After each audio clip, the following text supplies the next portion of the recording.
Je vous emmène à présent dans un endroit absolument unique. Une île volcanique surgit des flots il y a une soixantaine d'années au large de l'Islande. Dès le premier jour, les scientifiques se sont demandé quand et comment la vie allait arriver sur cet îlot en plein océan Atlantique. Au fil des ans, des animaux, des fleurs sont apparus. Par quel miracle? C'est ce qu'a voulu savoir Michel Izard, qui exceptionnellement a pu se rendre sur place. Regardez ce fascinant reportage. Elle se fait désirer au bout d'une longue route sur la côte sud de l'Islande. Une traversée vers les brumes de l'archipel Vestman, 18 îles dont une seule est habitée. C'est là qu'un hélicoptère nous attend. Et mieux vaut ne pas le rater, il ne fait le voyage qu'une fois par an. Puis, elle se laisse voir, toute proche, à 10 minutes de vol, toute petite, à peine 2 km de long. Il y a 60 ans, il n'y avait rien, que de l'eau. Surtsey est l'île la plus récente de la planète, et c'est un monde à part, interdit aux visites, sauf pour des scientifiques qui, chaque année au début de l'été, y sont déposés par les gardes-côtes islandais. Une courte mission de 4 jours que nous avons pu suivre. Nos habits, nos chaussures, nos affaires sont strictement nettoyés pour éviter l'intrusion de graines qui perturberaient l'écosystème. Cette cabane est fermée le reste du temps. Alors voilà, on a de la place pour 7 personnes. C'est la 3e génération de chercheurs qui se succèdent à Surtsey. L'histoire commence le 14 novembre 1963 à 7 h du matin. Des pêcheurs racontent qu'ils ont vu la mer entrer en ébullition avant de se soulever. Cette photo montre le bateau des premiers témoins. Le panache de poussière montera jusqu'à 10 km, un phénomène jamais observé jusqu'alors. La naissance d'une île. Surtsey a pu grandir, se consolider, et depuis sa naissance, il a été décidé de la préserver en limitant au maximum la fréquentation humaine. Pour pouvoir étudier comment la vie apparaît sur une terre vierge, neuve, stérile à l'origine.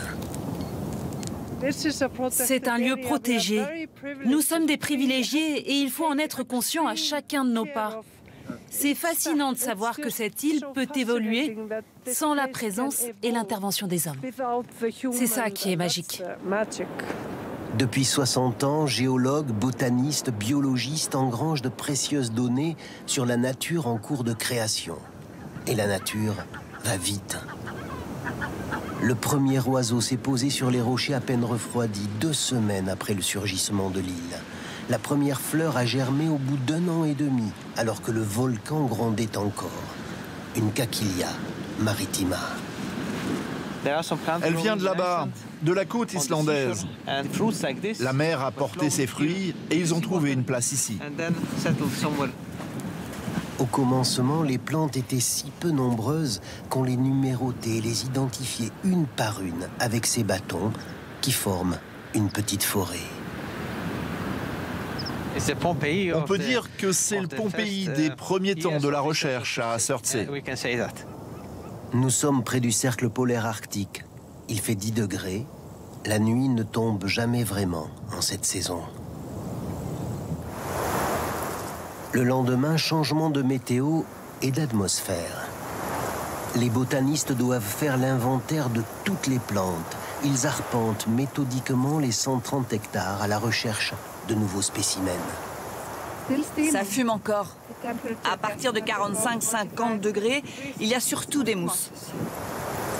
On compte maintenant 200 espèces de mousses, de lichens et de plantes. Nous grimpons sur le dôme de cendres solidifiées. C'est la partie la plus inhospitalière et pourtant des fleurs parviennent à se nicher dans les interstices. Et là où la terre volcanique s'est accumulée, comme sur ce petit monticule, les plantes se multiplient et de nouvelles prennent racine. C'est fini pour ce secteur. Nous voulons prolonger l'histoire, collecter le maximum d'informations pour avoir une image plus claire du développement de la vie et des transformations géologiques. Par moments, on croirait entendre le feulement de la lave quand elle se fige. Par endroits, la terre est nue, friable, la pluie creuse des canyons. C'est un paysage encore en train de s'inventer. C'est un peu comme si on remontait aux origines, comme si on regardait notre Terre quand elle n'était qu'une enfant. C'est un sentiment très fort. Près de la mer, on voit une zone beaucoup plus verte. Une révolution s'est produite à Surtsey en 1986. Une colonie de goélands s'est installée sur le sable noir et l'a transformée en prairie. Tous les 2 ans, on procède au comptage des nids, car les oiseaux, avec leur déjection, apportent des nutriments qui accélèrent considérablement la croissance de la végétation.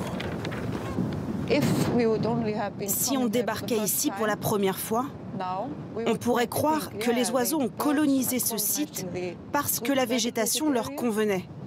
Mais en fait, c'est l'inverse qui s'est produit. Et ça, c'est quelque chose que nous ne savions pas. 90 espèces d'oiseaux de mer et de terre sont recensées.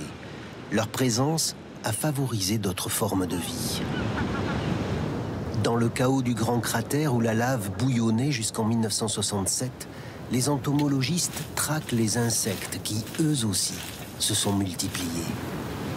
500 espèces observées à ce jour.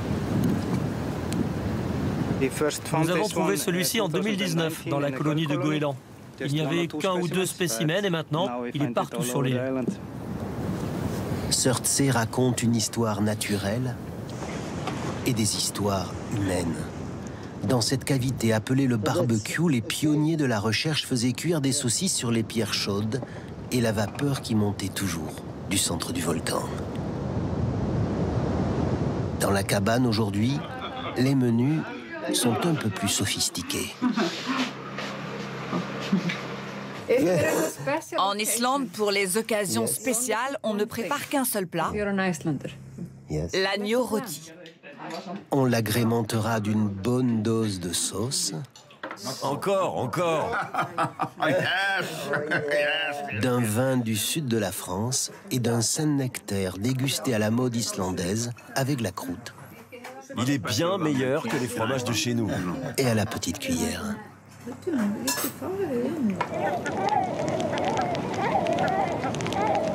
À la faveur de la nuit qui ne descendra pas, on profitera d'un spectacle typiquement local.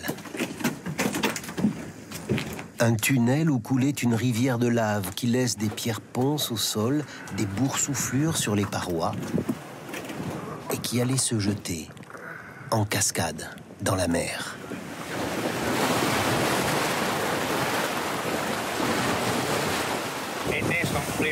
C'est un endroit magique. À chaque fois, je me dis qu'il n'y a rien de comparable. Et il faut imaginer que quand le volcan était actif, le tunnel allait 100 mètres plus loin. Petit à petit, la violence de l'océan dans ce secteur grignote les falaises de basalte et les champs de lave. Depuis 1967, l'île a perdu la moitié de sa taille. Elle est passée de 2,6 km² à 1,3. À terme, son destin est de réduire jusqu'à devenir un de ces îlots taillés comme des blocs que l'on voit à l'horizon. Nous sommes tout au bout de l'île, sur cette plage qui, dans quelques années, 10 ans, 20 ans peut-être, sera complètement avalée par la mer. Mais c'est un phénomène auquel les scientifiques s'intéressent. De même qu'ils avaient étudié l'apparition de l'île, ils étudient sa disparition. Ainsi, Surtsey va continuer encore longtemps à raconter son histoire.